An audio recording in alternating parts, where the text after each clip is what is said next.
Oh, yeah. Thank you, Bad Mary, for that too sweet play-in. Welcome all you four-color funny book aficionados. This is U.S. Comics Cast, your HQ for all things comic book related.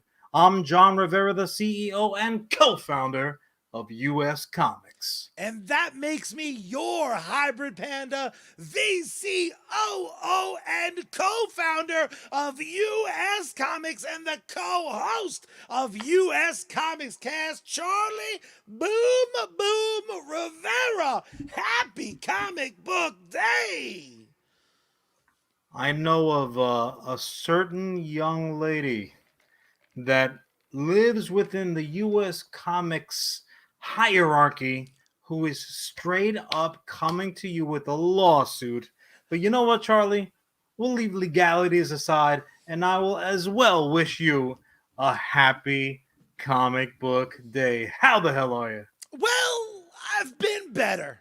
And I don't want to Well, start off on it's a a given. sour note. I don't want to start off coming at people with anything but either wild optimism or crushing depression, but instead take out your salt shaker because fucking Space Jam is the worst fucking movie I've ever forced myself for some reason to watch. It's not a topic today. I don't want to fucking talk about it.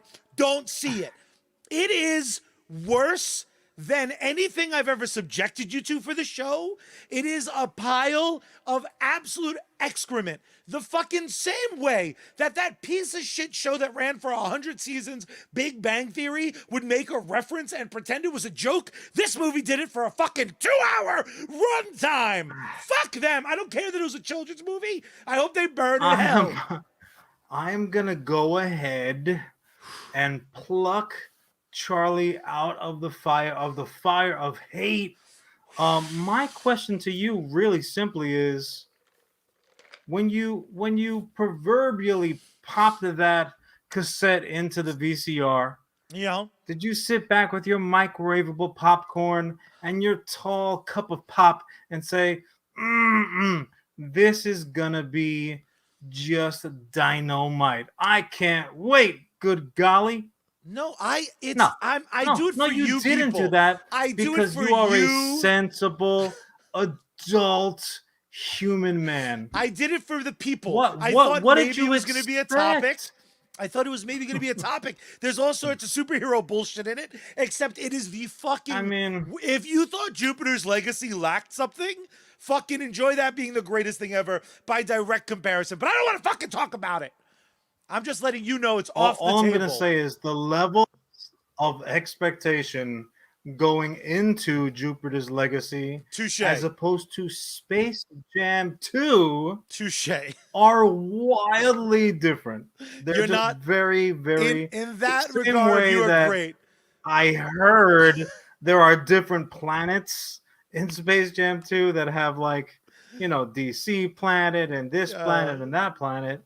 Um that basically those two levels of expectation should reside on You're different planets. I will say this, when I read that, because that was as far as my connection went, I thought, how blatantly are you going to abuse Ready Player One? Like the fresh insults of Ready Player Two had not yet washed off of me before this blatant battle royale esque ripoffication happened. I was like, hey, you know what? at at We'll go ahead and let it at go. least But Ready Player 1 and 2 don't like hire random like bad birthday actors to play characters you know. That piece of garbage. But how are you, man? What's going on in your life uh, this week? I'm just gonna go ahead and do a little dip because today was one of those days, my brother. This smile, totally fake. Slap For our dog. listening audience, that smile you're hearing, fake. Special effects, CGI, just trash. What a Very trash expensive day. CGI. Ugh. All I can say is this. So I mean, if whomever is watching this, or if it ends up carrying over to the audio, I apologize for any technical difficulties. They are clearly 100% on me. No, you know what? They're not on me. They're on a certain organization that's out there that provides internet and television and phone services. I don't like to publicly bash companies. I think that's bad business across the board. So I don't know. We'll mix up something out of the blue. We'll call it Schmoptimum Flatline. So Schmoptimum really gave it to me with gusto today, like it was prom night, and that wasn't even my date. That Oh was the no. level of just unrequested fornication that I got today. My internet. So right now I am operating on a hotspot situation. We're running off of my phone, so we'll throw it up Hope to for the the gods. best. Hopefully, let's see what happens. If not, Charlie might be coming to you with a solo show, and he'll just Finally. lie to me about it. Like you went So yeah, bad. I Hundreds of thousands of people tune in. They're like, finally, the dead the weight's off the show. the best case scenario for me at this point would just be like if I could just whip out my calculator and Miss Minutes could jump on and I could pop into a different reality and push the variant version of myself that's hanging around that reality aside, then maybe we'd be in business because my topic that I want to talk about, clearly that we should be talking about, was the undeniably too soon wrap up of season 1 of Loki on Disney Plus. So They should Charlie, have go ahead called and that throw that spoiler warning up. bam. Let's talk Loki. Oof, the horny one himself, boy. I mean, he was Uh, horny. He took I, masturbation to a whole new level. Frenching hey, himself. it is sex with someone you love. Don't matter what it looks like. Don't matter if the lights are off, sucker. What are you We're all doing look this good, Charlie. weekend? Be like, me and my variant are going to spend some alone time. Well, here's the funny thing about it, and I put this right out there. We often joke, both here and in our private lives, between us, that Charlie is indeed like a clone of me. Like we have a shared brain, and I've rolled with this theory, joking but secretly believing it for many, many years till Loki. So, like about 5 minutes into Loki, I'm like, Charlie's not a clone of me. We're not sharing a brain like a Steve Martin movie. He's my variant. This is Charlie is my Sophie running around town, and that's the reason why we're often on the same page. this is We a just haven't long way made to out. travel Yes. to say you want to make out. And I'm down. I'm down. It's 2021. Let's get weird. I got to do it, man. Throw the thumb Give up. me a little more warm. I know it's a season. I need your official voting. I assume you're going one way, but let's do it. Let's make it official. I mean, you're making jokes about making out with your own brother, so you don't know which way I'm going. But yeah, That's we'll make it true. official. Ready? Three, Oh, two, Caesar. uh, Oh, it's two somehow thumbs up. 3 thumbs up. I didn't like it that much. I just liked it. Wow. I was actually pretty disappointed. I really I hated loved the it. I hated the nerd for nerds ending. I love that it's like a Clerks movie because that last episode is just people talking for 20 minutes and then they make the Lokis fight because they were like, we need action beats. Some people don't listen to dialogue. You two hit each other with swords for no fucking reason. Then have a kiss no one asked for. But I thought them going with that direction, they wrote themselves into an expectation that it was just going to be another Loki. And then they're like, nope, here's a new character that's going to be around for years and years. And the acting is fucking stellar. But to end a season by introducing the villain was like, it was a choice. And I'm excited for the future. But it felt like a part 1 of season 1 conclusion as opposed to a proper season 1. But you loved it? Was it just because the performances were so crazy? We spoke about, well, for me it was really twofold. We've spoken about some of these, not some of these, all of these Marvel properties being bridge properties. So for that reason, I often will go into a series on Disney Plus if it's a Marvel series, expecting it to be a one off. I don't expect it to be like 18 seasons. People were like very jammed up about the fact that, oh, we're not going to get a season 2 of WandaVision. Uh-huh. No, you're not. What the hell? Where would they go with that? It's no longer WandaVision. It's now something else. That story has, literally left town. Yeah. So a lot of the Just attached to not a White lot, Vision, all who's of them definitely going to thus show up far fucking somewhere. all of them thus far have been bridges to the next thing. Now, obviously, again, spoiler warning, is really going to earn its namesake here. The stinger after the credits, if you stuck around, so everyone stick around always, Giant um, stamp. was in just in was just in essence that there's going to be a season 2. Now, clearly, Loki's got some things going to be going on. We're going to see him here. We're going to see him there. We're going to see him everywhere. So that season 2 is going to be coming after, I would assume, the events of Doc Strange 2 and this, that, and the other thing. So there's going to be literal time and figurative time that goes by before we see him in season 2. Not that time matters when you're working with the TVA, just punching that clock. You're like, were you late today? Does it matter? Yeah, it's Does it really matter? Not in this. I will say that when he like runs up to them and they do the like, I almost said quantum leap, but that's not the right show. But like the sliders ending, where they're like, "The fuck are you?" I thought that was particularly like, "Oh no, everything's changed," and the statue being in like a costume accurate kind of wardrobe was just so awesome. Just real quick, we are live. I have no idea what Ellis is talking about in the chat. He asked me if I'm doing step, like the dance step. You got to clarify.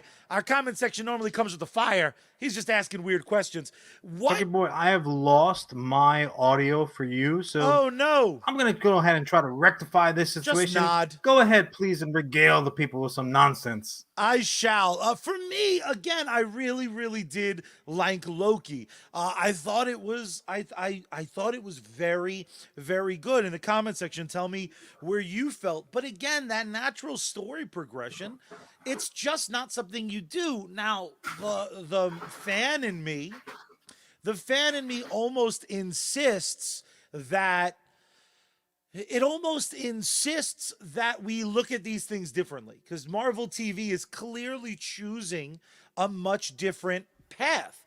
Marvel TV is setting itself up to be this new thing. So should we be looking at it as seasons, or is it a part 1, part 2 scenario? Did I have the wrong expectation? Because for a mid-season finale, like The Walking Dead does with their epic long seasons, this served wonderfully as a like, now everything's different. Here's the big bad. Now that we've introduced them, we can have a payoff. So it might just be a level of my expectations being set up incorrectly. But again, the acting alone gets this, 3.5 out of 4 stars, in my opinion. I don't see how anyone could possibly even argue it. Again, please let us know in the comment section, wherever you're watching the show, if you agree or disagree. I would love to correct you. John, am I back audio wise for you? Oh, maybe not. I thought he gave me the go ahead. Some things I absolutely loved, but I really, really liked about Loki, with still being left wanting more, was really more time with the other Lokis. I think this, what was it, 6 episodes? Easily you could have made it. It either should have been 3 episodes or it should have been 9 episodes, because I would have loved more time with those other Lokis, seeing their world, seeing what destruction they did or did not do. And I wonder if it had some of the same issues that Falcon and the Winter Soldier had. Because in Falcon and the Winter Soldier, we know giant chunks of that script were changed because of COVID. I wonder if the filming schedule was kind of modified because of COVID for Loki. It just feels like I don't know. I don't know if you can hear me. Hopefully you can. I can. Again, both literally and figuratively.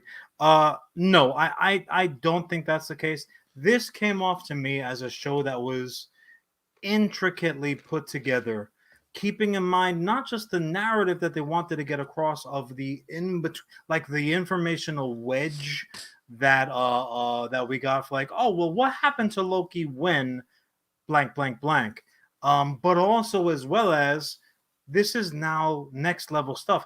As far as I'm concerned, even more so than WandaVision, Loki sets up this next phase, the entire phase Quite for literally, Marvel. Loki So changed important. everything. It was Sweet Lady Loki, um, who I have to imagine they're Well, just gonna Sweet transition into the Lady Enchantress. Loki, Sweet Lady Loki, as she'll commonly be known now, um, she was the Loki that we were introduced to with Thor and with with the events of Avengers. She was douche Loki, Yeah, well, which she was one a might real. argue is the most Loki that you can be, except with the only exception being alligator Loki. That's true. I That's mean, like the Alligator Loki's alpha the level. yep, the one in A charge. lot I of would people say. might say Kermit the Frog bib wearing old Loki. That's Alpha Loki. Nah, you're Nah, wrong. If you're not a dinosaur Loki, because that's what alligators and crocodiles are, are you even a Loki? everybody else is beneath you. Like you're Fact. Loki light. You're I will. Loki-esque. I will say who I suspect is going to become the Enchantress, like as far as like what she'll transition her name into. Sweet Lady Loki is kind of the Karen Loki as well, because she was like, I want to fucking talk to the manager, no matter what. I stole this joke, but Loki Karen is surprisingly the best looking Karen of all time. No offense to the Karen my friend is married to, but overall, again, I don't But want anyone. she's not a literal Karen though. That's She just true. happens to be her Christian name is Karen. So Correct. there's a big difference. Um, For a lot of people, and I am the comic book nerd encyclopedia for a lot of my friends. At least they won't admit their nerditude, but I got a lot of messages as people were watching it. A lot of times in real time. What's this? What's that? Who is this person? Blah blah blah. And a lot of people were thrown off by, well, he who remains. Let's call him oh yeah, Jonathan yeah. Majors, who Who, by the we way, just finished holy shit. falling in love with.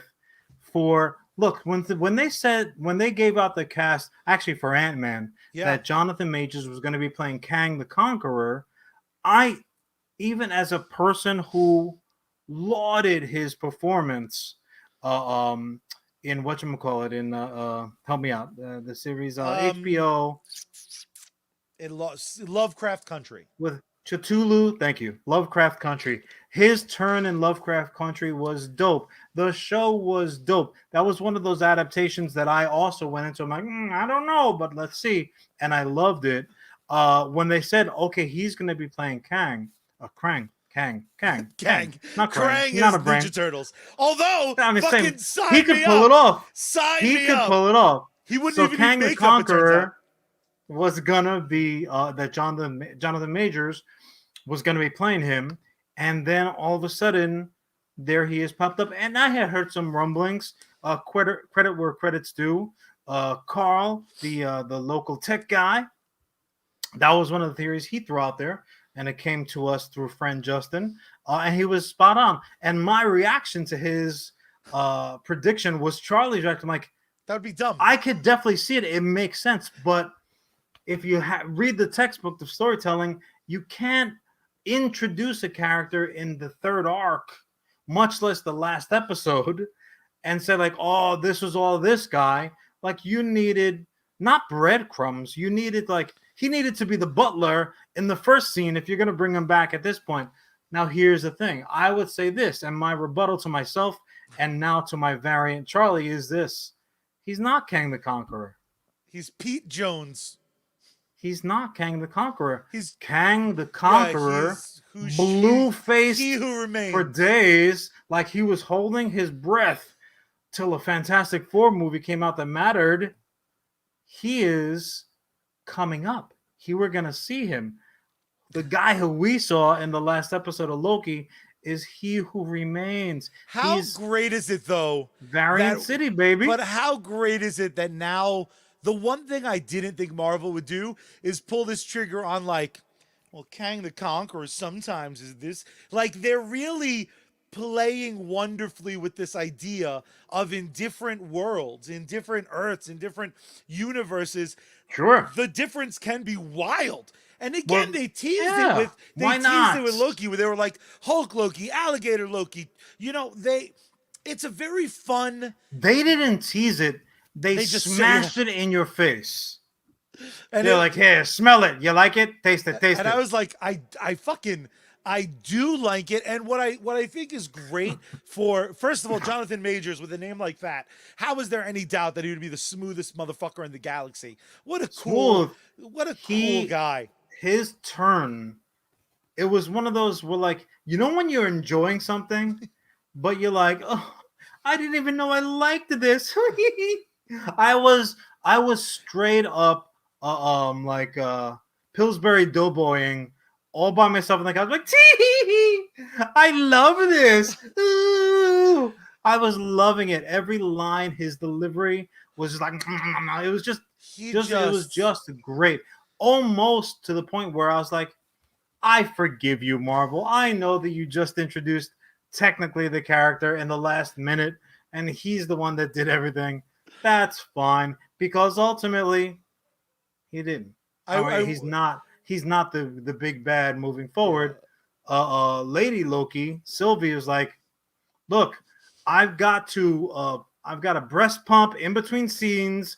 You're getting stabbed, mother sucker. Yeah. And again, when we very first saw him, I love her. And when they the fact that they redesigned her costume so that she had easy access to the baby feeders. Marvel rules. Marvel is like they're when getting you have points that much money constantly. They could have like, CG'd out the baby. The sword fight, I imagine she was actually breastfeeding, and they just CGI'd the fucking baby.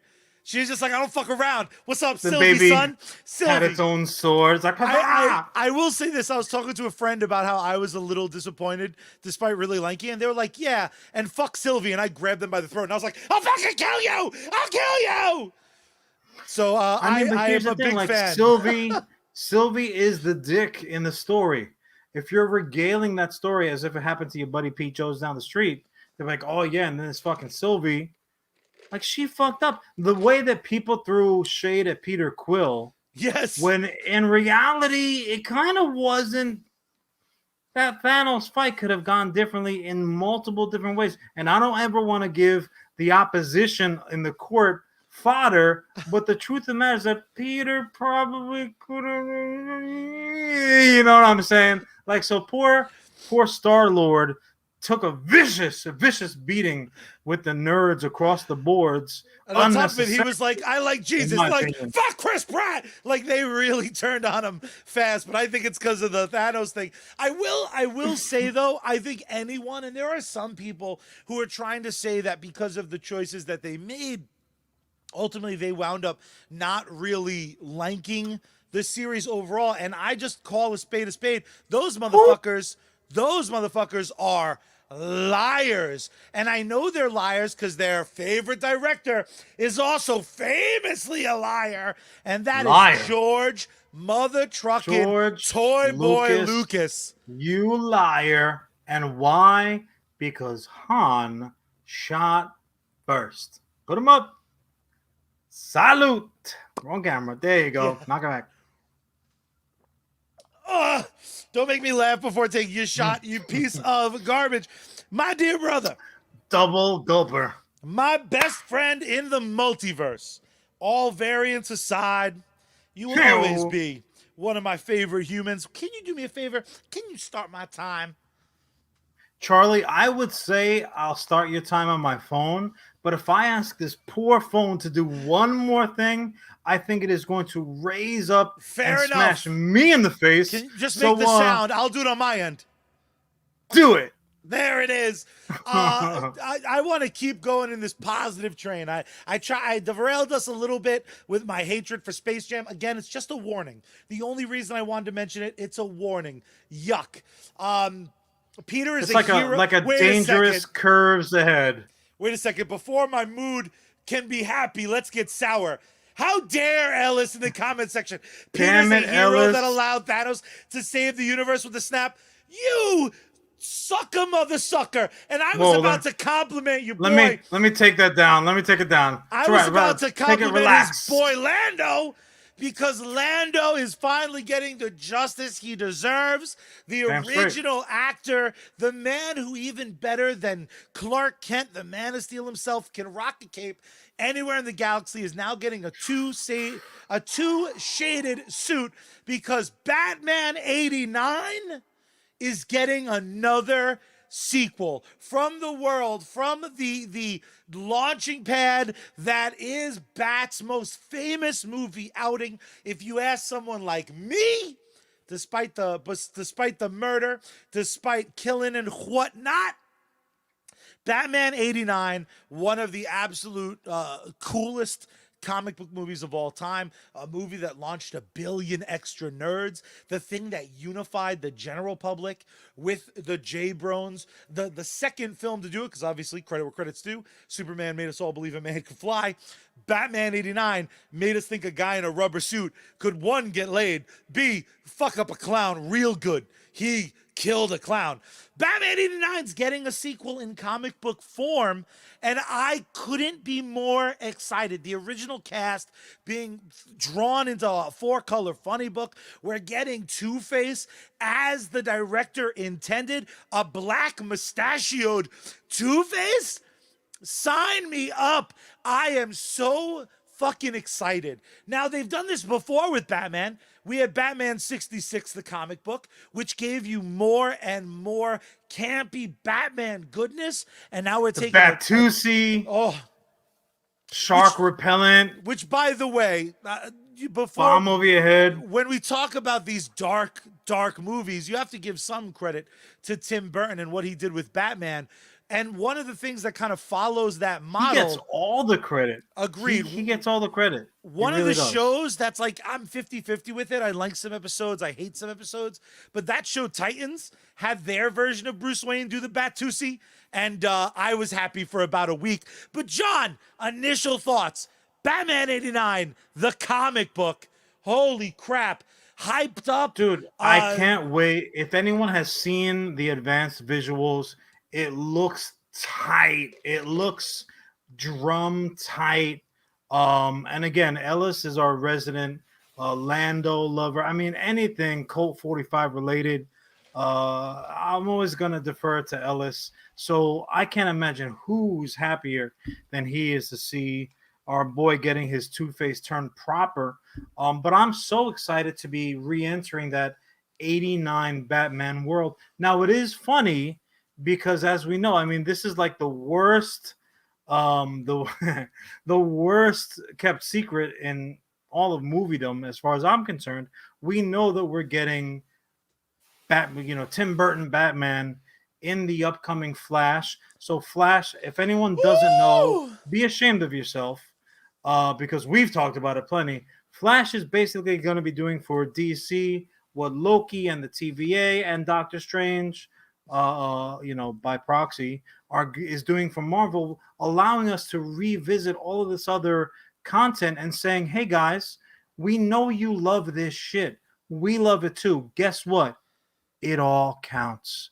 It all matters. And even better than that, here's some more of that shit you love. So we know we're getting that. The real life Batmobile is on set. I'm talking about the Tim Burton nipple in the middle, rocket in the back. I'm talking about the quintessential Batmobile as far as I'm concerned.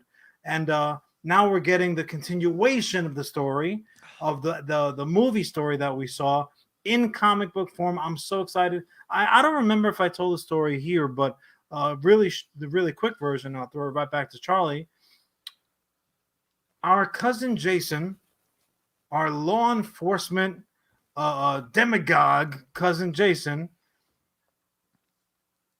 everyone knows the best criminals are the ones that have an understanding of the law.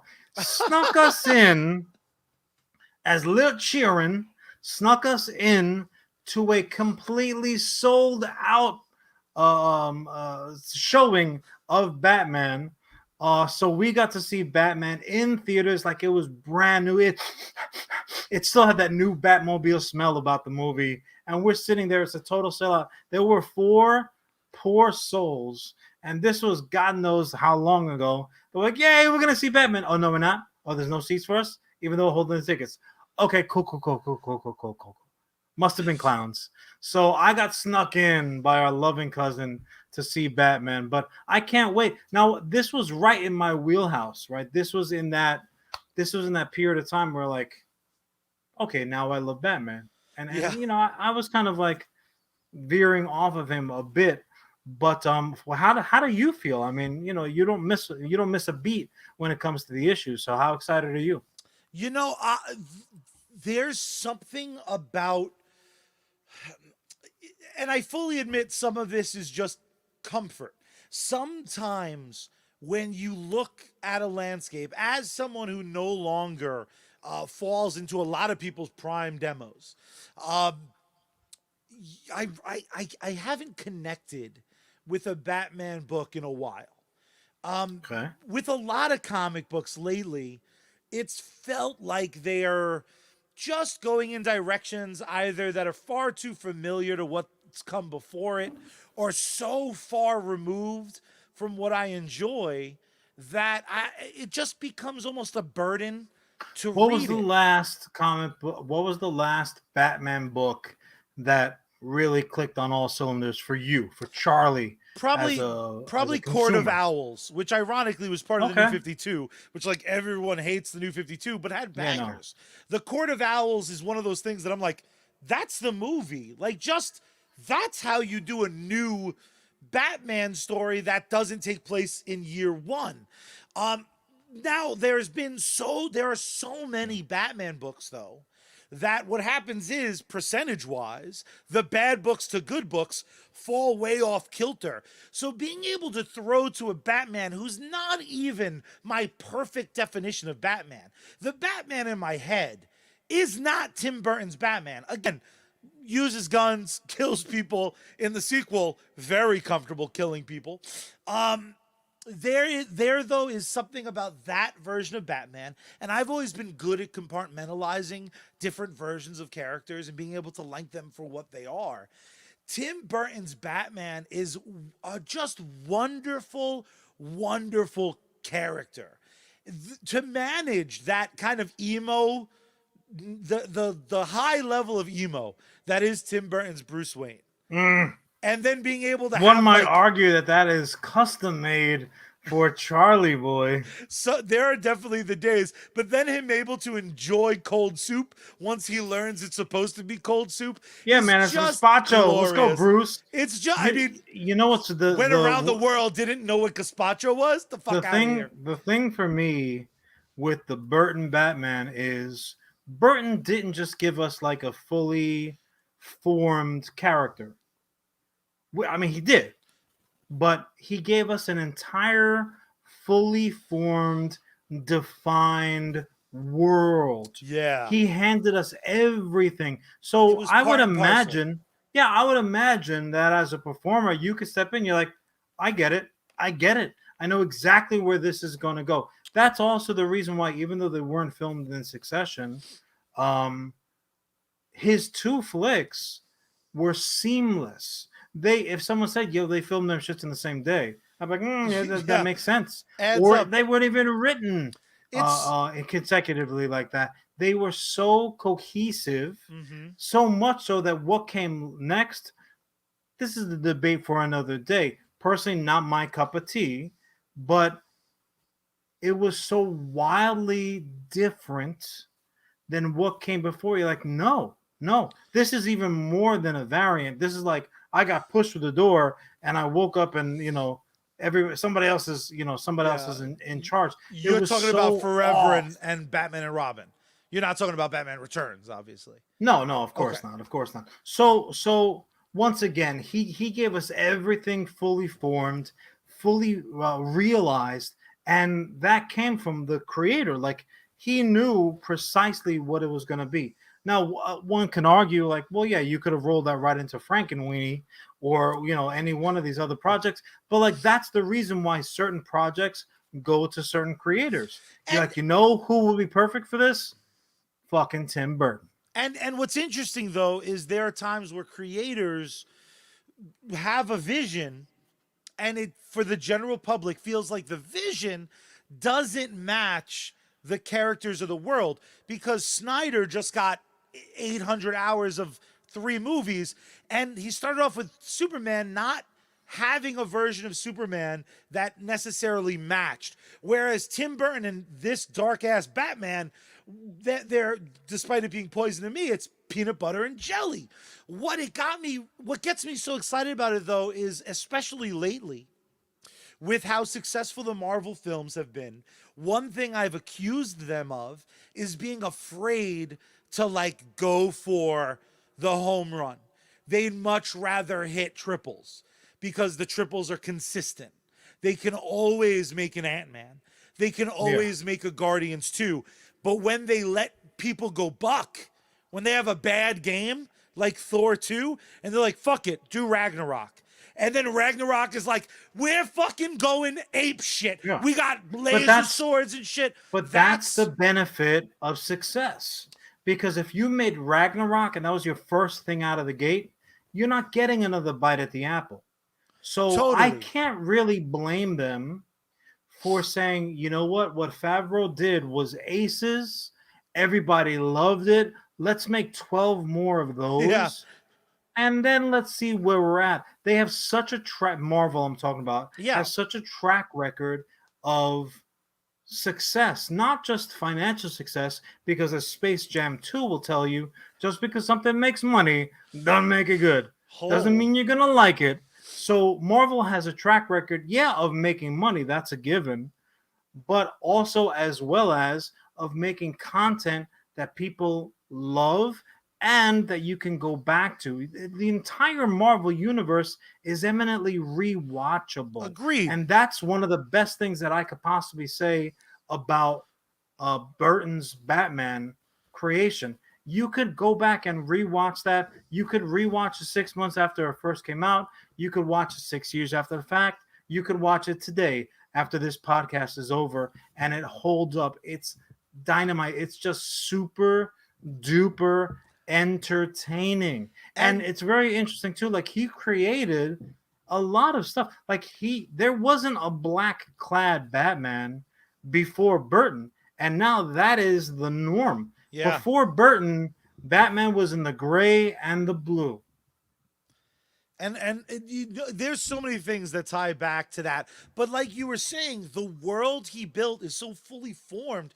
You could tell I'm hoping, and I don't think it'll happen because I like to keep the expectations low sometimes. But you really could use Batman 89 to tell every classic Batman story through that Tim Burton lens window. Could you imagine a Nightfall? Could you imagine a Killing Joke? Could you imagine a Court of Owls it would be the Burton take on that content, right? So it wouldn't look that familiar. It would have there would be a certain element of familiarity about it, but it would still be the Burton stamp, right? That's why I'm so excited. I don't know if you were joking about it. I'm legitimately very excited on this comic book version of the Burton Two-Face because Two-Face. No, I'm legitimately excited. We were just talking about it, how like Batman's rogues gallery is, each individually, they're a reflection of him in one capacity or another. Like if you took a rock to the mirror, each one of those shards are different reflections of Bruce Wayne. Man, that's deep. I just thought of that shit up on the fly. Wow. And also just that performer, the actors that they chose have very distinct. They brought very good performances, and Mhm. also they're very distinct characters, and they have specific voices. And the Sure. idea of writing that version of Two-Face the way it would have been potentially performed gets me all excited, and it had me Yeah. thinking. It's like a little kid game. Yeah, exactly right. And it had me go back, and I read a ton of the Batman 66, specifically the arc where they introduced their version of Harley Quinn, and it was just awesome. And then it Egghead. had me Oh, just so, then it oh, had me slow. just Damn. think Pharaoh. about then it had me thinking about how sad I was, because the original sequel to Batman 66, they were supposed to do Superman 78, which was going to pick up in the Christopher Reeve universe and tell more stories there. And it just never got kind of out of the gate. But now, Well, hopefully this is going to be, this is going take to that be like second a tune. green light maker, because there's so many of those continuations that I would fucking love But to that, see. There's so yeah. much meat on the bone that has been like, well, Thanksgiving's over, clear the table. You're like, nah, nah, nah. Well, there's some good pickings there. I mean, in my case, yeah, it's like a cranberry sauce sandwich, but whatever it is, it's still tasty. Still Still tasty as a delicious. mother. Well, it had me really thinking of what live action movies or even live action television, Hmm. because there was a Smallville comic, let's say. But what, because I know you don't like that, but what worlds would you like to see come back in the form of like the budgets for comic books are so much lower. Ellis's Um, answer is my answer also. Ellis is like the MVP of throwaway lines. God bless you, Ellis. Ellis says, for the people just listening, he wants a Superman 78 side story about the pimp. Me too, buddy. Me Say, too. Jim. But Say, John, Jim. I'll start you off because obviously these franchises, we're talking about a distinct look, a distinct attitude, a distinct feel that the current iterations in the comic book world, if they have one, don't necessarily match it. Teenage Mutant Ninja Turtles is an evergreen franchise. It's been making money since it came out. It's going to make money till we're all long in the Did dead. you just call the Turtles an evergreen franchise? Obviously, they're green, Charlie. They're turtles. I hate you. But the movie from the Why don't you say that 90s, they're a kicking franchise? Yeah, yeah, we know they are. I They're hate also as well as ninjas. I hate your guts. Yuck. And teenagers and cool but rude. But Cowabunga! taking the 90s Turtles movie and basing a comic on that would feel a lot more like The Last Ronin than most of the mainline Ninja Turtle books. There was an edge. There was, again, So this you don't kind want to of, see him in feudal Japan? I That don't wasn't want to, enough. You didn't with like just that? like lime green, poorly crafted costumes. I don't. Jim Henson or bust, damn it. But I would pay stacks of money to see to see the I'm just thinking of Jim Henson putting out a Turtles flick as like his last earthly deed. Just Raphael sitting on a log with a banjo. Why are there so many songs about kung fu? Damn it! Damn it! That's the thing I want. But what would you want to resurrect in comic book form? What do you feel like you, has a strong enough? you know what's really funny is so we broach this topic like we inside, a little bit behind the curtain. We throw each other like a little nugget, like, hey, I want to talk about this, you want to talk about that, and then combined we're going to talk about this, and boom, now we have a show. So Charlie threw to me, he's like, all right, so Batman, the Batman comics gonna come out, it's gonna be a continuation of the Burton things, like what kind of shit would you like to see? So my wheels were turning even more about my particular topic, which was good, because I needed a reshift. And I started thinking like, oh, what about this? This would be dope. As I went along, Charlie, almost exclusively they were made. Dark Horse is a monster of picking up the ball where somebody else left it. Not that they dropped it, but just like, well, game's over for us. And Dark Horse, I'll take it. And they pick it up and they run with it. So my mind was like, I would love to see the in between. Well, not even like the after, because we got an after, which was a little whack in my consideration. I was like, I want to see the in between of my crew of Serenity. Oh, they made that. Oh, cool. Oh, you know what I would really love? Like a military-esque continuation. Keep telling the story of what happened for Starship Troopers. They made that also. They made that too. All right, cool. So that went on and on and on and on. But ultimately, even like some of my favorite creators, Neil Gaiman, like he can fart, and I'm like, it smells so good. You're so gifted. So I've been saying, for a while, I want to see his on Ananasi Boys or on CC Boys. The pronunciation escapes me. You're the one. I would love to see. I would love to see that adapted. And I was even saying, like, my poor guy Finn from Star Wars, like he's been crowing so much. Like, here's the type of project that would be perfect for him. He's even English. He's a British motherfucker. And they were like, Amazon's making that. All right, great. So Charlie's clearly going to talk about this topic all by himself. But I finally came up with one, and I think it is a banger, and it needs to happen. I want the powers that be that are listening, hear me now. I want a continuation of the TV series of American Gods. Hear me out. Now, I know we have gotten a comic book adaptation, straight adaptation of Neil Gaiman's seminal work, American Gods, the novel. I know that, and it's beautifully done, and it's faithfully done. But the show, however, is different. They did, and with Neil Gaiman's participation and blessing, they did different things. They introduced new character, like a certain Ashley Reyes. So, friend of the show. Animated Ashley Reyes. Sign me up. I would love to see the continuation, and that show sadly was canceled.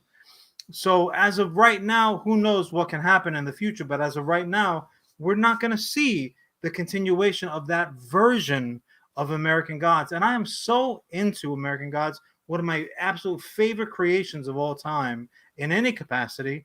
I want to see how that variant of the American Gods story plays out. Give it to me in comic book form if I can't get it in any other form. If I had my druthers, give it to me on the big screen. Give it to me on another network. I want to see, it play out because I love the performances. Ashley, Ian McShane, all personal friends of mine. But if the only way that I'm going to get it is in 4-color funny book version, give it to me. That I want it. Yeah, that is an absolute great one. I'm almost out of time. I'm just going to rattle some off. I want to hear what you think about it. He came with a bunch. Wesley Snipes' Blade. So I know we're getting a new Blade. I need Wesley Snipes just smiling, hamming it up to the camera. Not Sticky Fingers Blade? Like that show, there was at least 2 episodes. Yeah, that show hurt my feelings. Mainly because Blade has hair. I'm just kidding. I don't give a shit. I'm sure Blade's rap was like, vampire, stick it to him. Sticky Fingers does not mess around, son. And then you're going to give him a sword? That's trouble. Now I do want that.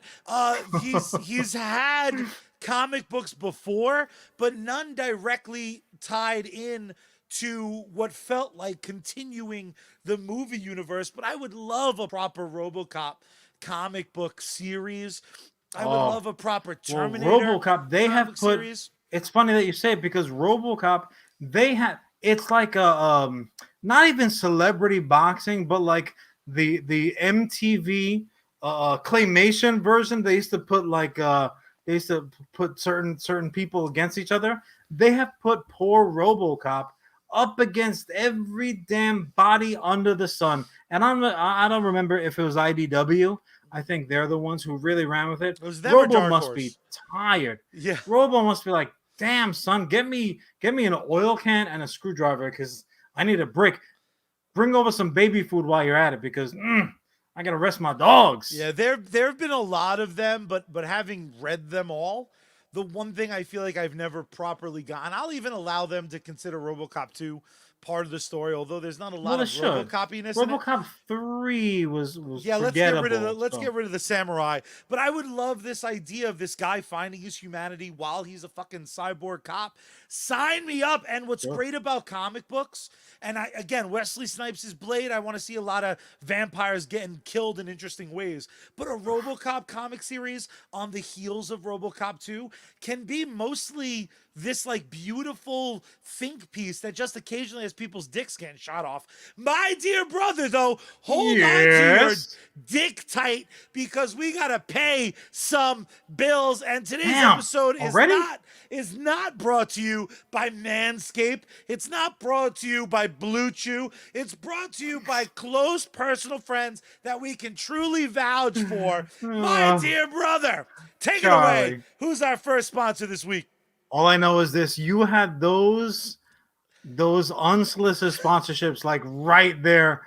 If that camera could pan around, I'm worried what might be on that desk. But without question, right here on Facebook Gaming, do not miss Sergeant Finesse. He does 2 streams a day. He got outstanding gaming content, supporter games, giveaways, contests. Don't be a sucker. Check him out today. Throw him a like, a follow. Consider becoming a supporter. Hell, if you wanted to, you could even gift a sub. If you need a pick-me-up, though, real simple. Follow the White Rabbit down to sneakenergy.com. So good.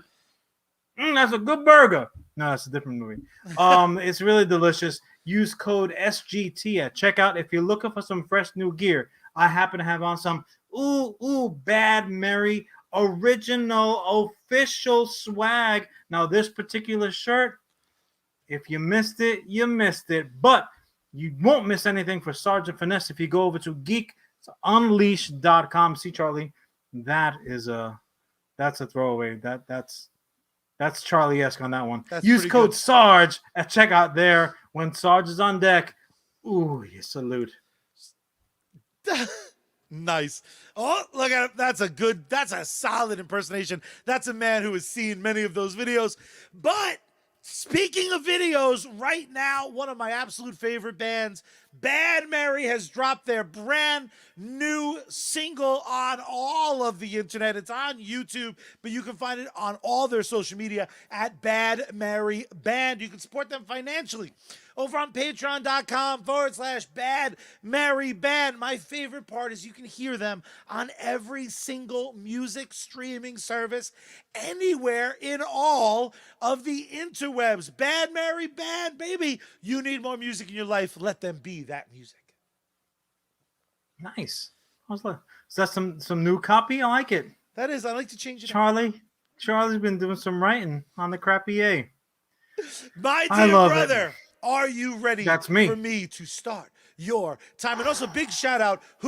We know that Schmoptimum Palm line is terrible and they stink on ice. Who the heck is your cell phone provider? Because so far, holding strong. I don't mean to jinx it, but someone's doing work for you, and I appreciate your Palm Pilot. Again, I don't like to give out free props, so let's just say it's rhymes with Flint Wireless.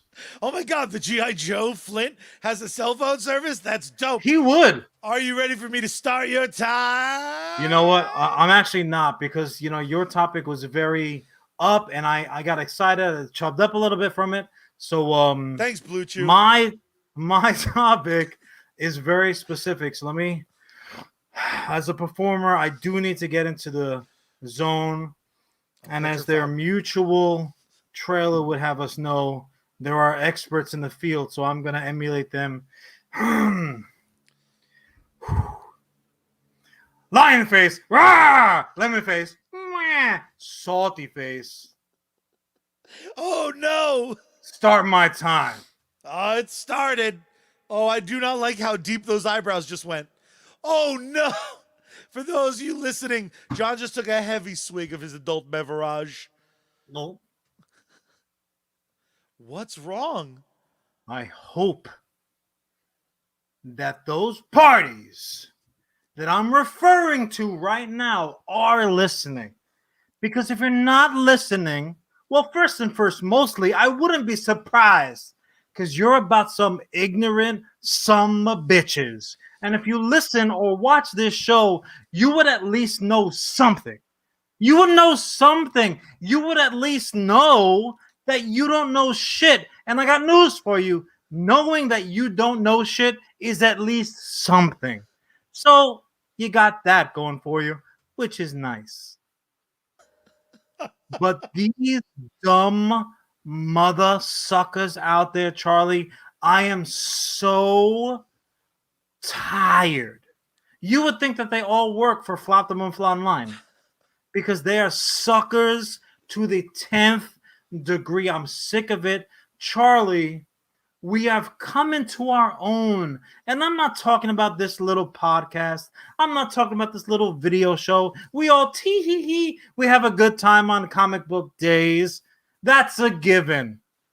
I'm talking about we, the collective we, the us in US comics, okay? Out of many, one. I'm talking about us, the nerds, the geeks, the one-time basement dwellers. We've all been there, right? On comic book day, we would run to our local shop. We would jump on a little bike. Ooh, pedal, pedal, pedal. We couldn't wait for that next installment of 4-color funny books. And we sat there and we and we went through the garbage paper pages. We couldn't wait. And the second we were done reading, the very next thing, the obvious common sense thing to do is like, I need to now talk to like-minded individuals about what I just ingested, right? You had a big meal. Oh, you want to sit back, open up your pants wide and stick your hand down there like 2-3 inches. Not so much that you get in trouble at church, but just enough that you feel it. Like I feel that little food baby, right? That's all you want to do. So you can't wait to share the joy, right? We share joy. I got news for you, folks. Share joy, swallow, gulp, your disappointment. Shut up! Shut up. Nobody cares. Look, I tell everybody, I'm into comic books. I love capes and superpowers and magic and big, big guns. Oh, I love it. And they're like, hey, you know what? You're a geek. But I can at least appreciate your enthusiasm. When I say, I read comic books, I spend all this money about stories of stuff that didn't happen and couldn't ever happen. And every once in a while, a little moral works its way into my brain. Like, I don't know, like it's bad to kill. That's an important one, folks. Start writing stories like that. It's bad to kill, just for me. Okay, yeah. So when I read them and I buy them and I come here and I talk about them, people listen. They don't always agree with me, but that's fine. We can have conversations about it. But Charlie, you know who I'm talking about. I'm talking about the dum-dums that only have rancor, right? They are toxic. And I got news for you. If you think that I'm talking about you, I am. You 6-piece chicken McNobody. Shut up! What have you ever created?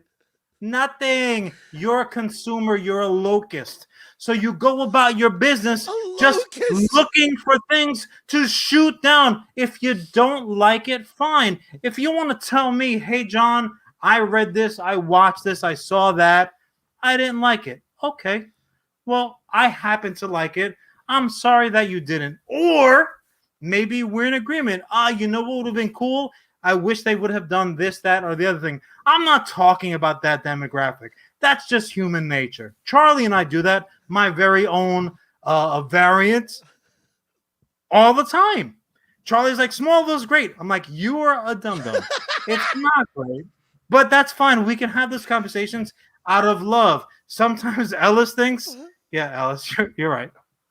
I was going to say sometimes Ellis is wrong, but clearly he's not. Ellis is always right.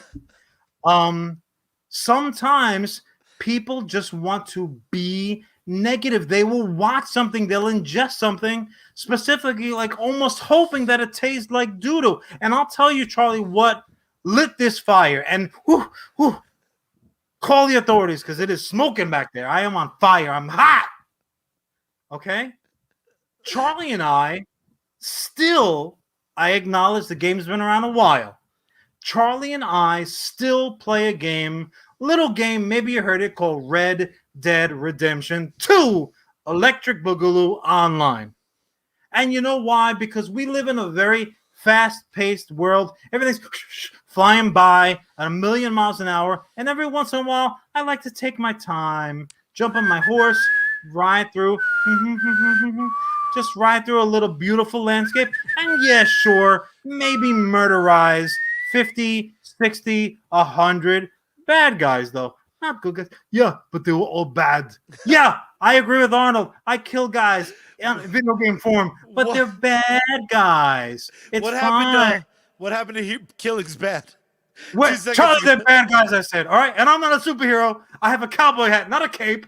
Okay? Don't make me play you with the other people. So anyways, after many long months, Red Dead Online came out with new DLC, and it's for the summer. And the way that they did it, I don't want to get into too much because this isn't a video game show, but the way that they did it, as opposed to past downloadable content reveals, rather than giving it to you all at once, ergo 100 levels, they're drip feeding it to us. They're slowly rolling it out, 25 at a time, with the intention that we don't gorge ourselves and finish everything overnight and be like, yeah, now what? You know what? Now what? Just go over to GTA and go blow up helicopters and run over prostitutes and rob banks, because that's what you really want to do. You want 100 miles an hour. There are those options. Don't say, I want this, and then go looking for that. That's my point. And it's unfortunate. Now, if that happens to be the case in GTA, like, people are using their voices in that community. The only people that you hear are the minority, the loud, squeaky wheel minority, because the vast majority of people who are like, I like it, but they're quiet about it. They don't need a rant like this to be like, oh shit, I loved it, it was amazing. No. Was it perfect? No. Were there certain things that I would have liked to see them do? Yes. Were there certain things that I was hoping for that didn't happen, or at least haven't happened yet? Yeah, absolutely. But that don't mean I'm not going to play it. And I got news for you. The people who have a lot to say about it in the negative are still playing it too. So if you don't like it, don't play it. And it is completely applicable to this comic book world. I am so tired of the same voices. This sucked. Oh, Loki was too short. You know why Loki was 6 episodes, to go backwards a little bit? Because 6 episodes was all that it needed to tell that particular story. They had a story to tell, and they told it to you in 6 episodes. If you would tell that same story and drag it out over 10 episodes, what would those people be saying, Charlie? They say, yeah, Loki's boring. Nothing happens. They just stand around talking. Shut up. Shut up, you chicken McNobody. Nobody cares. Loser. You're so hot. I love it. Shut up. But literally, you're not impressing anybody. You're not. Like, I don't know what it is that these dum-dums, you could call them dipshits. What is it they think they're doing? I'm going to complain. I'm going to complain. I'm going to be loud. I'm going to say, no, that was bad. And then they're going to throw a parade for me down the Canyon of Heroes. No, they're not. As little as they wanted to talk to you before, now they're going to want to talk to you even less. They're not going to want to hear from you ever. You're like, oh, fire in the building. They're like, shut up. You only have negative things to say. Oh shit, no. Yeah, it does kind of smell. Maybe it's a barbecue, but maybe we should leave the building. Like, that's what you're gonna be. You need to. We talked about this before, and I'm gonna throw it to you because I know you have opinions about it too. We talked about the villain stories, right? The best villain stories. They tell you how this person became a villain. Right? Like, one of the most villainous villains that there is, Magneto. Like, Magneto, he's a dick. He gives poor Professor X a hard time. The man's in a wheelchair. Give him a break, Magneto. You can fly, damn it. You got a bullet-shaped helmet. Come on. You got a beautiful head of white hair. I know how it is, bro. Okay? I'm not going to be a dick to Professor X. I'm going to be nice to him. I want to read your X-Men comics so bad. Where Magneto's just like, leave him alone. He's having a rough day. Magneto. Bald bastard. Somebody says to you like, yeah, Magneto's a dick. He's not being cool. But also as well as his parents died in the Holocaust. He got dragged away as a little kid. That's how his powers will be. Like, ooh, I get it. You know, fuck Professor X, you bald bastard. Like, you get it. You get it. But these people have no traumatizing backstories. They have the power now. So we used to be embarrassed. We used to lower our voices sitting at the lunchroom table, like, ooh, talking about X-Men, ooh, talking about Superman. Like, ooh, don't let anybody overhear the geeky shit I'm into. Now that makes all the money. All the biggest, best movies are about comic books. We have the big seat. We have the ability as comic book nerds to be like, haha, isn't that so awesome? High five. Right? But no, only like a small demographic of us do that. The rest of us like, welcome to the party, pal. This is stupid. The comic book was better. Shut up. Shut up. Nobody wants to hear that. What are you doing? This is why you were in the basement. Because you belong there. Oh, shit. John, that was a 12-minute rant, and I love it so much I want to frame it. Holy shit. That went all sorts of places. We're raging on a Holocaust survivor. We're calling Professor X a bald, crippled prick. I did not know what the fuck was going on, but I loved it. And one thing I know for a fact is the last 18 months did nothing but add fuel to that fire. And yet, compared to 3-4 years ago, the difference is I'm not seeing anyone getting street cred for being this like mustache twirling heel who never talks about the shit they love. And instead, thank you. Oh my God. Thank you for saying that. Ever go that road. And just before you hop back on the rant, no, please. God, that was the most delicious meal I've had in 18 I got a lot of more for you. Holy shit, come on. I loved it. My prediction? Bang. But one thing that I can't help but always notice, and I talk about it a lot, is, and again, all jokes aside, but like my second favorite part Nobody's of every joking. Wednesday, this is dead serious, bro. My second or third favorite part, depending on the quality of the books, of every Wednesday. Wednesdays are my favorite day of the week. Because on Wednesdays, we do this show, I get a stack of comics, and I get to watch fucking AEW, which has brought me joy now for 2 consecutive years.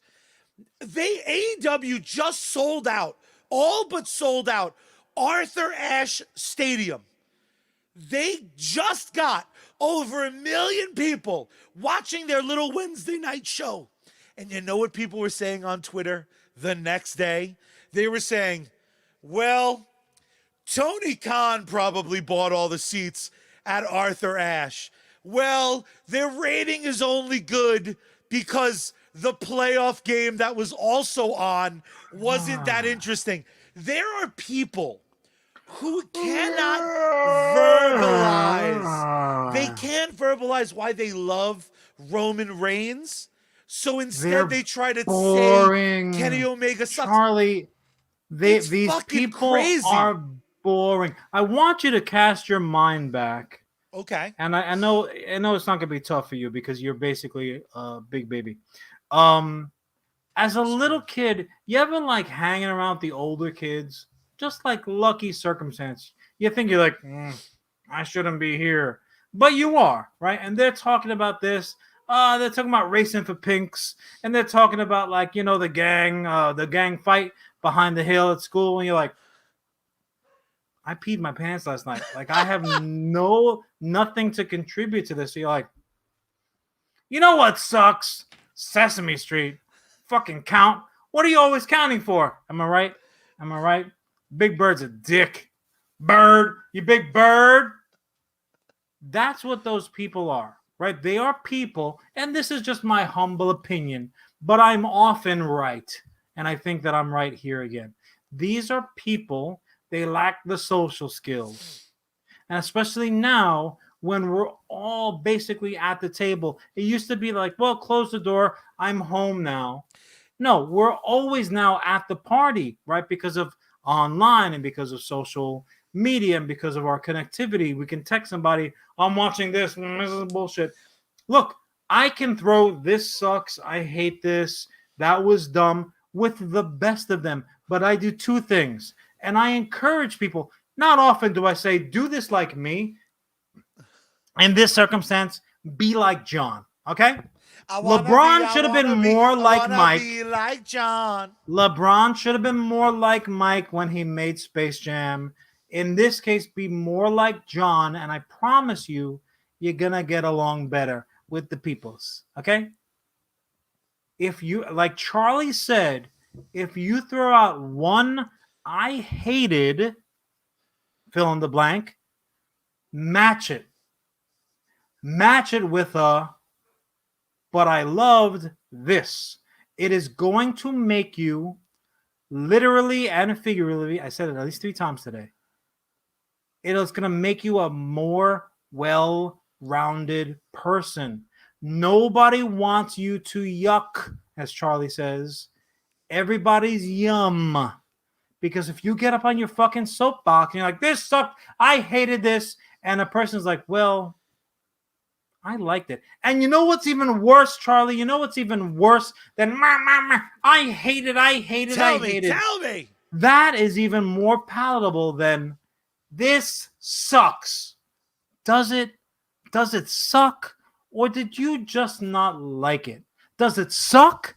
Or were you just disappointed? Does it suck? Or would you have had it end differently? There's a big difference there. And one of the biggest, there's multiple differences, but the biggest difference is one is a conversation ender. One is a conversation starter. If you find that nobody wants to talk to you, it's because you go around town ending conversations. Dumb. Clucking away. Clucking. You dummy. You know what's amazing too is they also do this very interesting thing where they make up facts and they just throw out like people. I read an article today and it was, has Kevin Smith's He-Man Headline. He read a headline. Already run out of steam?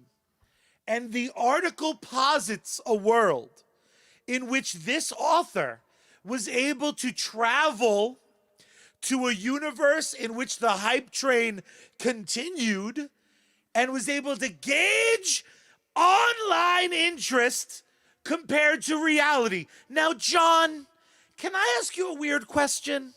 I wish you would. Is it possible to travel to the multiverse in which people are talking about something more or less? Let me give you a second example.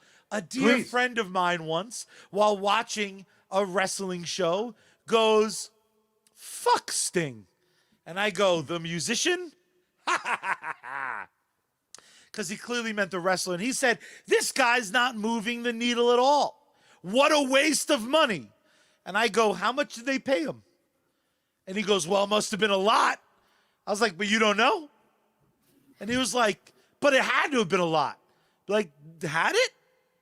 Also, as well as, how are the ratings without Sting? And he goes, Charlie, they'd be the same.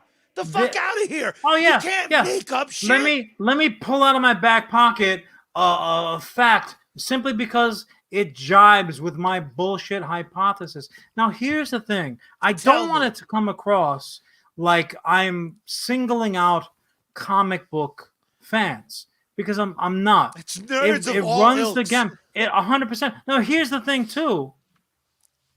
I don't care who you are. I don't care if you're an 11 out of 10. I don't care if you're the smartest cat or kitten on the block. I don't care if you're the tallest, you're the smallest, if you're the most or the least talented. I don't care what variant of me that you might be.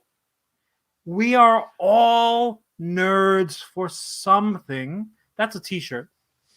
Patent pending, copycat. We're all nerds. Copyright. We're all nerds for something. Charlie is a nerd for looking for any small mess up that I make live on mic. Charlie's like, ha, ha, ha, ha, I got that. I got him. Fucking variant. Get out of here. Where's Miss Minutes? Get this motherfucker. Zap him. So anyway, we're all nerds for something. I don't care if you're nerds for housewives shows. I don't care if you're a nerd for Broadway. I don't care if you're a nerd for Jane Austen novels. I don't care if you're a nerd for 80s cartoons. I don't care if you're a nerd for finance, science, whatever. Turtles, yeah, I guess. Pizza, yeah. Everyone's a fucking nerd for pizza. Look, we're all nerds for something. But if your fandom, if it's requisite to tear things down, you're in the wrong group, bro. You're in the wrong group. Like I will often say, we don't get political here. We don't talk about politics. We don't talk about religions. We don't talk about like anything moralistic above the fact that like, well, superheroes, they shouldn't kill or they shouldn't want to kill, at least my personal opinion, but it's happened to me, right?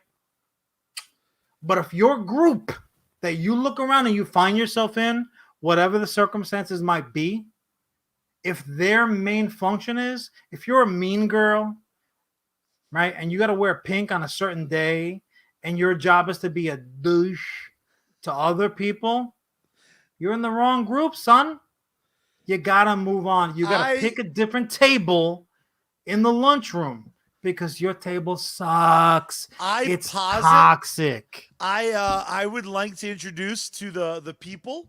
I will henceforth, when someone just hates on shit for the fun of it, I'm just gonna be like, oh, so you're a mean girl?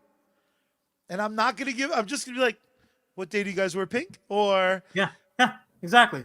Fucking AEW is so weak. Sorry, Regina George. Sorry. I like it. I'm sorry that you don't like it. Not I for think anything, it's but kind of fetch. just so you know, butter is a carb. That's what I'm saying. Right? We see it all the time, Charlie. And again, it's not just comic books. It's, of course, comic books, but it's also as well as comic book movies. It's comic book TV shows. Oh, Black Widow. Oh, the second week drop-off was so huge. Well, yeah, dum-dum. If someone wanted to see it in the theater, they did. And if they wanted to watch it at home, they could. So what do you care? And also, we don't know what the drop-off would be. We don't know what the Disney Plus, how many ticket goers. None of it matters. That's not a conversation. True. See what the Mets did last night? That's a conversation. Well, like, I was gonna say, starting a conversation with me. They're not ending a conversation with me because you don't know. Maybe I have my black window underoos on underneath my fucking power suit. I'm like, oh, all right, cool. So I guess we're not going to talk about Black Widow. Thanks a lot, bro. One thing I absolutely love that you just brought up was some of the biggest goddamn nerds of all time. Fucking sport fans. And I count myself I listened to WFAN the other day, and holy shit, have they ever taken a phone call on the Fan that was anything positive? The Mets have been dropping loads in cities across America, and we had one bad week of news, and suddenly everyone was like, burn it all! Burn it all down! We are fucked! The sky is falling. Shit. Now, look, I happen, with my sports teams across the board, I happen to live in a place of like, well, the shoe it's probably going to drop. Yeah. But I'm not telling anybody, don't watch the sports channel. Don't watch SNY. Don't watch Yes. It's falling apart. No, I'm thinking it, but I'm like, enjoy that, sucker. Like that's what cool people do. Be cool like me. Be Magneto. You understand what I'm saying? You Try to take understand? over the world and make yourself your Yeah. own country with mutants.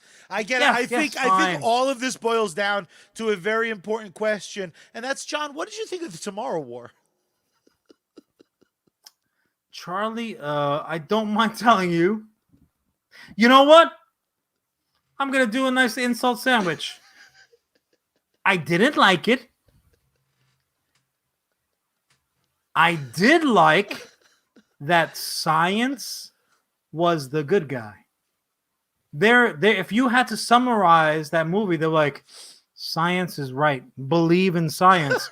I would say nowadays that's a perfectly viable, healthy message to get across. Yeah, do you have to slug through like 2 hours and change of mostly rip-off moments? Yeah, you do. But if you come away with like, you know what? Science is the good guy. Then you came away with something, a little nugget of yum in a yuck soup. So science is real, and so is my believe science adoration of my brother. Damn, John, have I ever, not since popcorn have I enjoyed salt that much for my dear brother, the CEO and co-founder of US Comics. I am the COO and co-founder of US Comics. My dear brother, what a great episode, but there is only one way that we end each and every episode of US Comics. And my dear friend, this week it's going to look a little bit different. But why don't you tell the nice people how we end these shows, baby? Oh, it's so simple, and it's one of my favorite things to do. First, you got to go to the drawer. Then you got to open it up. Then you got to take your t-shirt out, fluff it out, put it on so the world can see your bad Mary pride. Then you got to turn the power on. You got to turn the volume up. Tune Bad Mary in. Open up the window wide and scream out into the night sky. Save me, Space Girl. We out.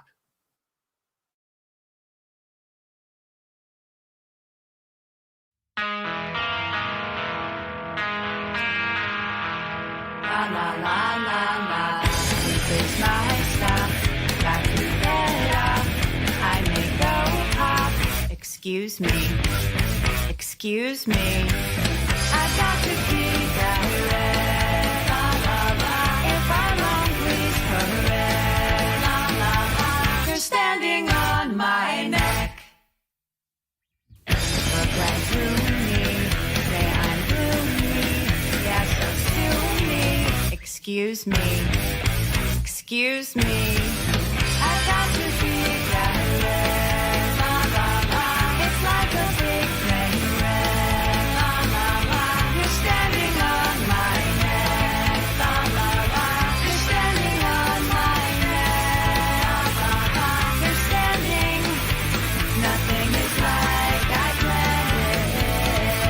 So funny I can't stand it. Wish I was made of granite. I must be on another planet. La la la la la, la la la la la.